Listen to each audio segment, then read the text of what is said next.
अकोला जिल्ह्यातील मूर्तिजापूर शहरात मध्यरात्री पोलिसांनी कॉम्बिंग ऑपरेशन राबवत गुन्हेगारांची चांगलीच धरपकड केली आहे। कायदा आणि सुव्यवस्था अबाधित राखण्यासाठी स्वतः वरिष्ठ पोलीस निरीक्षक धर्मेंद्र जोशी आपल्या ताफ्यासह रस्त्यावर उतरले होते। या कारवाई दरम्यान शहरात कडेकोट नाकाबंदी करत सर्व वाहनांची तपासणी करण्यात आली आहे। तसंच शहरातील हॉटेल्स आणि लॉजची ही कसून झडती घेण्यात आली। पोलिसांच्या या अचानक झालेल्या कारवाईमुळे गुन्हेगारांचे धाबे दणाणले असून शहराला काही काळ पोलीस छावणीचं स्वरूप आलं होतं।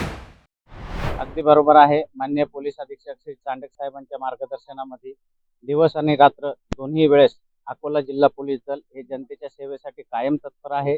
आज रात्री माझ्या पोलीस स्टेशनमधील सर्व अधिकारी, कर्मचारी, महिला कर्मचारी या मूर्तिजापूरकरांच्या सेवेमध्ये रुजू आहेत। रात्री बेरात्री कोणतीही कायदा सुव्यवस्थेची परिस्थिती असो किंवा इतर कोणतीही बाब असली तर आपण आम्हाला जाहीरपणे सांगू शकतात किंवा डायल 112 तर्फे कळवू शकतात।